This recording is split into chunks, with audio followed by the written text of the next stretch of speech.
वो पराई थी, मगर जब पहली बार हवा में उसकी साड़ी उड़ी ना, तो लगा जैसे पूरी दुनिया थम गई हो। आंखों से कुछ कहा नहीं गया, पर दिल ने उसी पर मान लिया। ये इश्क होगा, चाहे अधूरा ही क्यों न रहे। कहानी शुरू होती है। गांव का नाम था धनपुरा। चारों तरफ सरसों के खेत, बीच में एक छोटी सी पगडंडी जो तालाब तक जाती थी। वहीं उस पगडंडी पर रोज सुबह रघु अपनी साइकिल से निकलता था मजदूरी पर जाने के लिए। रघु की उम्र रही होगी 28 साल। दुबला पतला पर मेहनती और सीधा सादा।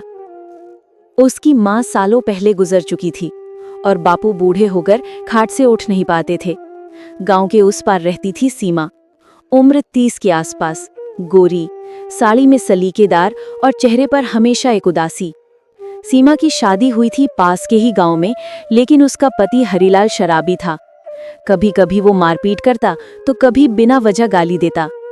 सीमा जब मायके आती तो जैसे उस पर से बोझ उतर जाता, पर आंखों में वो खालीपन बना रहता। एक दिन जब रघु तालाब पर कपड़े धो रहा था, तभी हवा का झोंका उठा। पीली साड़ी में लिपटी सीमा उधर से गुजरी। बाल उड़ते हुए उसके चेहरे पर आ गिरे। रघु की नजर बस एक पल को ठहरी, मगर वही पल उसके दिल में कहीं घर कर गया। रघु ने सिर झुका लिया, पर मन में एक आवाज उठी, काश ये औरत मेरी होती। बरसात का मौसम था। चारों तरफ हरियाली, मिट्टी की खुशबू और झोपड़ी के छत से टपकता पानी। रघु खेत में काम से लौट रहा था कि अचानक तेज बारिश शुरू हो गई। वो भागकर पास के नीम के पेड़ के नीचे जा खड़ा हुआ। तभी सामने से सीमा आई, भीगती हुई, थर थर कांपती। रघु, जरा छाँव में जगह है क्या? हाँ दीदी, आ जाओ। वो दीदी कह तो गया, पर दिल में कुछ और था। भीगी साड़ी से उड़ती मिट्टी और सिंदूर की महक ने रघु को जैसे बांध लिया। दोनों चुपचाप खड़े रहे। बस बारिश की आवाज और दिलों की धड़कनें एक साथ सुनाई दे रही थी। सीमा ने कहा, लोग क्या कहेंगे अगर हमें ऐसे देख लिया तो? रघु ने जवाब दिया, लोग तो बिना वजह भी बोलते हैं दीदी, पर मैं कुछ गलत नहीं सोचता। उसकी आवाज में सच्चाई थी, मगर उस सच्चाई में एक ऐसी गर्मी थी जो सीमा के दिल तक पहुंच गई। अब जब भी सीमा मायके आती, रघु की नजर अपने आप रास्ते पर ठहर जाती। वो कुछ कहता नहीं था, पर उसका सुकून उसी में था कि कहीं दूर से उसे देख ले। गांव के मेले में एक दिन दोनों की फिर मुलाकात हुई। सीमा ने अपने छोटे भाई के साथ झूला झूलने आई थी। रघु ने स्टॉल लगाया था गुब्बारे बेचने का। सीमा ने जब उससे गुब्बारे लिए तो दोनों की उंगलियां छू गई। एक हल्की सी बिजली दौड़ गई और दोनों ने झट से हाथ पीछे कर लिया। वो एक छुअन, बस एक पल का एहसास, पर उसी ने दोनों की रातों की नींद उड़ा दी। अब गांव में बातें होने लगी। सीमा जब भी मायके आती है, रघु के आसपास क्यों दिखती है? कुछ तो चल रहा है दोनों के बीच। सीमा के पिता ने उसे डांटा, लोग क्या बोलेंगे, तू एक शादीशुदा औरत होकर एक जवान लड़के से बात करती है? सीमा चुप रही।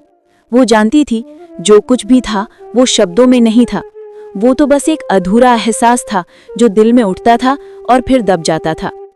रघु ने भी दूरी बनानी शुरू की, मगर वो अपने आप को रोक नहीं पाता था। जब भी सीमा तालाब पर कपड़े धोने आती, रघु दूर से बस उसे देखता रहता। वो देखना भी एक सुकून था और एक दर्द भी। एक दिन खबर आई कि सीमा के पति हरिलाल की तबीयत बहुत खराब है। सीमा को बुला लिया गया। वो बिना कुछ कहे चली गई। रघु ने बस एक झलक देखी थी उसकी। आंखों में आंसू थे, पर होठों पर एक हल्की सी मुस्कान, जैसे कहना चाह रही हो कि शायद अब मैं आजाद हो जाऊंगी। मगर किस्मत को कुछ और मंजूर था। हरिलाल ठीक हो गया और सीमा फिर उसी जिंदगी में लौट गई जहां उसका दम घुटता था। रघु के लिए वो दिन सूने हो गए। वो खेत में काम तो करता, पर हर फसल में उसे सीमा का चेहरा दिखता। साल गुजर गए। रघु बूढ़ा होने लगा। एक दिन गांव में खबर आई कि सीमा की तबीयत बहुत खराब है, वो अपने मायके आई हुई है। रघु भागा, दौड़ा उसके घर तक पहुंचा। सीमा खाट पर लेटी थी, चेहरा पीला पड़ चुका था।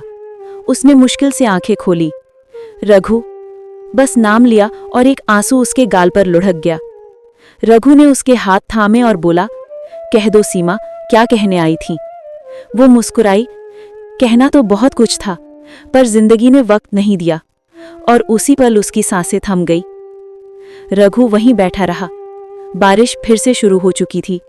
और मिट्टी की वही खुशबू जो बरसों पहले पहली मुलाकात में आई थी, आज आखिरी बार उसके चारों ओर फैली हुई थी। सीख, इश्क सिर्फ पाना नहीं होता, कभी कभी किसी को खामोशी से याद करते रहना भी मोहब्बत होती है। कुछ रिश्ते समाज की हदों में बंधे रहते हैं, मगर दिल के अंदर हमेशा जिंदा रहते हैं। पराई और